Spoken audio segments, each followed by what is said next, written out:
पति पत्नी की जोड़ी स्वर्ग में बनती है या धरती पर। एक प्राचीन नगर के पास स्थित घने जंगल में एक रहस्यमय मंदिर था जिसे नाग देवी मंदिर कहा जाता था।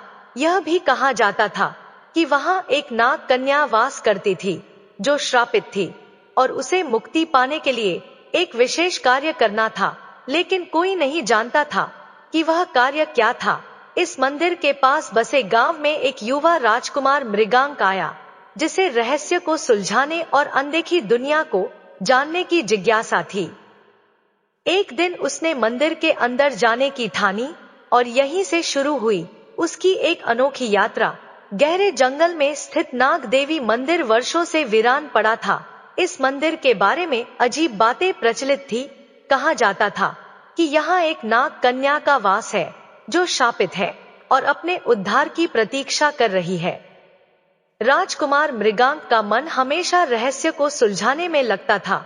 जब उसने इस मंदिर के बारे में सुना तो उसकी जिज्ञासा जागी। वह अपने घोड़े पर सवार होकर जंगल की ओर बढ़ चला। मंदिर पहुंचते ही उसे अजीब सा एहसास हुआ। मंदिर के पत्थरों पर उकेरी गई नागों की मूर्तियां बहुत वास्तविक लग रही थी, मानो वे आज भी जिंदा हो जाएंगे। तभी अचानक मंदिर के द्वार पर लगी जाली हिलने लगी और एक धीमी फुसफुसाना ध्वनि आना शुरू हो गया। राजकुमार मृगांक चौकन्ना हो गया, परंतु जिज्ञासा ने उसे आगे बढ़ने से रोका नहीं। उसने जैसे ही मंदिर का द्वार खोला, एक ठंडी हवा का झोंका आया और दीपक अपने आप जल उठे। तभी उसके सामने प्रकट हुई एक सुंदर युवती जिसकी आंखें गहरी थी और बाल सांपों की तरह लहराते प्रतीत हो रहे थे। तुम कौन हो? मृगांक ने पूछा। युवती मुस्कुराई, लेकिन उसकी आंखों में गहरी पीड़ा थी। मैं नाग कन्या हूँ और यह मंदिर मेरा घर है। राजकुमार मृगांक को यकीन नहीं हुआ कि उसकी सामने कोई नाग कन्या खड़ी है। उसने हिम्मत जुटाकर पूछा, अगर यह तुम्हारा घर है तो तुम यहाँ अकेली क्यों रहती हो? नाग कन्या की आंखों में दर्द झलक उठा।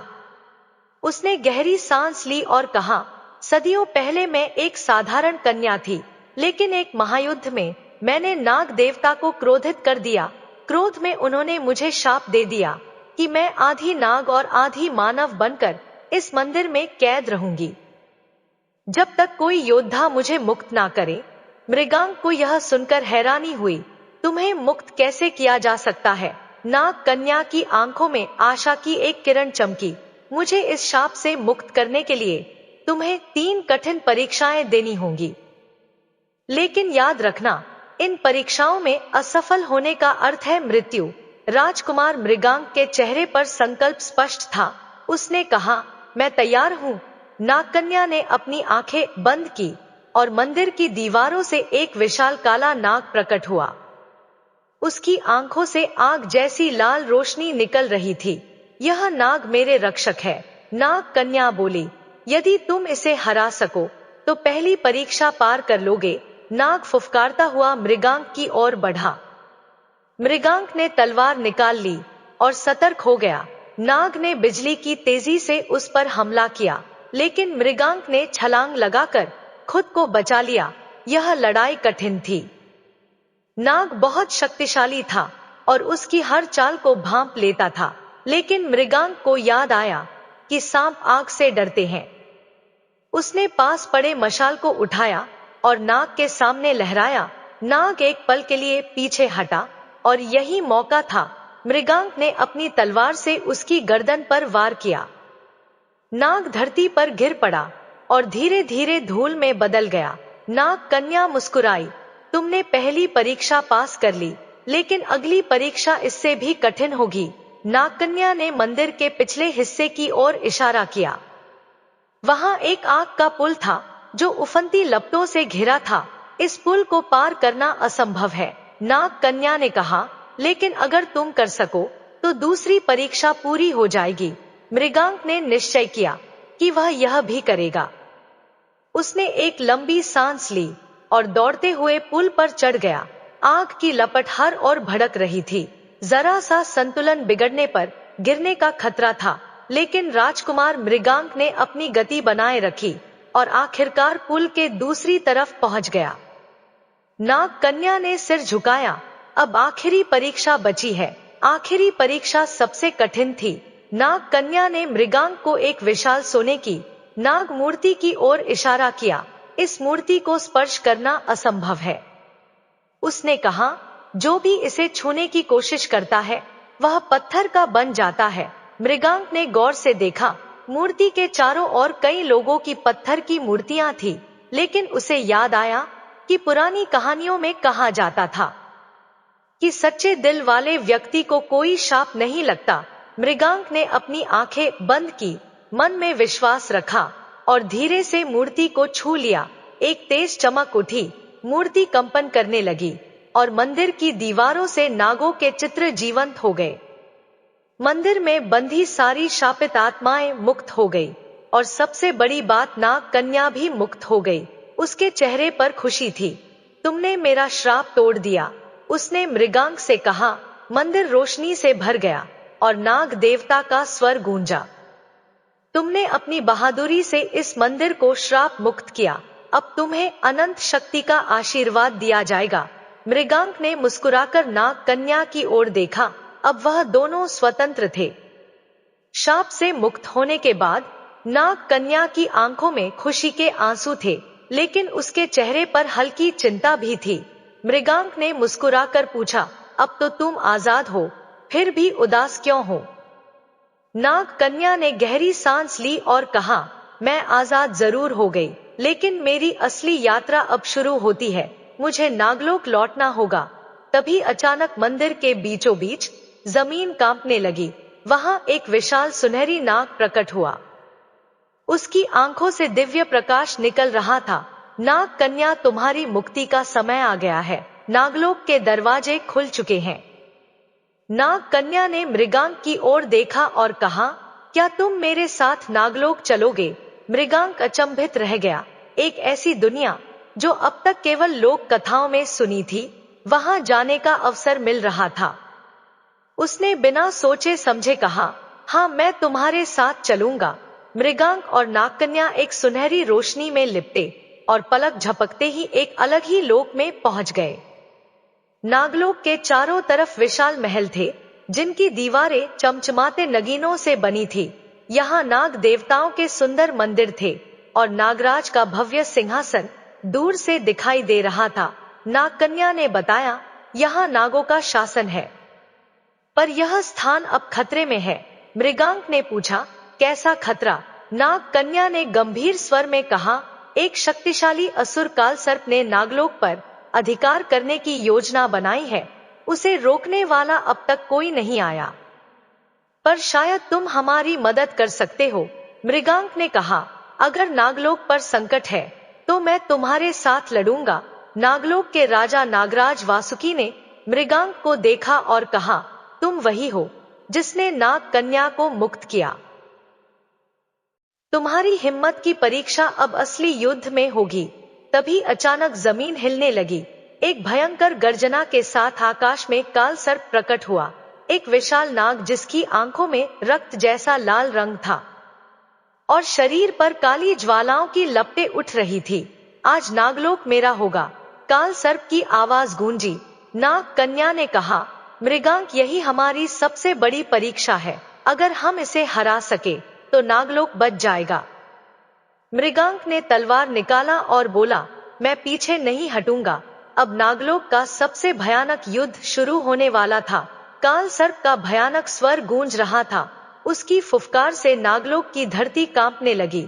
चारों तरफ भय और अंधकार छा गया। कोई भी मुझसे टकरा नहीं सकता। मैं इस नागलोक का नया स्वामी बनूंगा। नागराज वासुकी ने अपनी शक्तिशाली गदा उठाई और गर्जना करते हुए बोले, जब तक हम जीवित हैं, नागलोक पर कोई आंच नहीं आएगी। मृगांक और नाग कन्या ने एक दूसरे की ओर देखा। अब यह युद्ध सिर्फ नागलोक की रक्षा के लिए नहीं था, बल्कि उनकी नियति से भी जुड़ चुका था। मृगांक, यह युद्ध आसान नहीं होगा, नाग कन्या ने चेतावनी दी। मुझे कोई डर नहीं। मृगांक ने अपनी तलवार कसक पकड़ ली। मैं नागलोक की रक्षा के लिए अपना सर्वस्व दूंगा। अब महासंग्राम का समय आ चुका था। नागलोक के आकाश में अंधकार छा गया। नाग देवताओं की सेना अपने स्थान पर तैयार थी। मृगांक और नागकन्या सेनापति के रूप में खड़े थे। तभी तेज गर्जना के साथ काला सर्प की सेना प्रकट हुई। वे विशाल विषधारी नागों और असुरों से भरी थी। हम पीछे नहीं हटेंगे, मृगांक ने तलवार उठाकर कहा। युद्ध का बिगुल बजा और दोनों सेनाएं एक दूसरे से टकरा गई। मृगांक की तलवार बिजली की तरह चमक रही थी। उसने एक एक करके कई असुरों को परास्त किया। नागकन्या ने अपनी दिव्य शक्तियों से शत्रुओं को रोकना शुरू कर दिया। पर तभी काल सर्प खुद मैदान में उतर आया। उसकी आंखों में आग थी और वह गगनचुंबी ऊंचाई तक उठा। उसने जमीन पर प्रहार किया, जिससे नागलोक की धरती दरक गई। अब देखता हूं कौन मुझे रोकता है। काल सर्प गरजता हुआ जोरदार प्रहार किया। मृगांक बाल बाल बचा, लेकिन झटके से दूर जा गिरा। नाग कन्या ने चिंतित होकर उसे उठाया। मृगांक, वह बहुत शक्तिशाली है। उसे हराने के लिए तुम्हें अपनी आध्यात्मिक शक्ति जगानी होगी। मृगांक ने ध्यान केंद्रित किया। तभी अचानक उसकी तलवार चमकने लगी और एक दिव्य चक्र उसमें उभर आया। यह नाग देवताओं का वरदान था। अब मृगांक की शक्ति कई गुना बढ़ चुकी थी। काल सर्प, तुम्हारा अंत समय आ गया है। मृगांक ने तलवार से वार किया, लेकिन काल सर्प ने अपनी काली शक्ति से उसे रोक लिया। यह युद्ध भयंकर था। युद्ध के दौरान काल सर्प ने नागकन्या पर हमला कर दिया। उसने अपनी काली शक्ति से नागकन्या को जकड़ लिया। अगर कोई मेरी राह में आएगा, उसे मिटा दूंगा। नागकन्या दर्द से करा उठी। मृगांक ने देखा कि नागकन्या संकट में है। उसके भीतर क्रोध उमड़ पड़ा। तूने नागलोक को कष्ट दिया, मेरे मित्रों को घायल किया और अब नागकन्या पर हमला कर रहा है। अब तेरा विनाश निश्चित है। मृगांक ने पूरी शक्ति से अपनी तलवार चलाई और काल सर्प के सिर पर वार किया। तलवार से निकली दिव्य शक्ति ने उसे जलाकर भस्म कर दिया। काल सर्प की मृत्यु के साथ नागलोक में फिर से प्रकाश लौट आया। नागराज वासुकी ने कहा, तुमने नागलोक को बचा लिया। मृगांक, अब तुम हमारे लिए एक योद्धा ही नहीं, बल्कि देवताओं के समकक्ष हो। परंतु नागकन्या गंभीर रूप से घायल थी। नागकन्या अंतिम सांसें ले रही थी। मृगांक ने दुखी होकर उसका हाथ पकड़ा। नहीं, तुम हमें छोड़कर नहीं जा सकती। लेकिन नागकन्या मुस्कुराई। मैंने अपना कर्तव्य निभाया। मृगांक, अब मुझे मुक्त होने दो। नागराज वासुकी ने तब नागमणि को हाथ में लिया और कहा, यदि नागकन्या पुनर्जन्म लेना चाहे तो यह संभव है, परंतु उसे मानव रूप लेना होगा।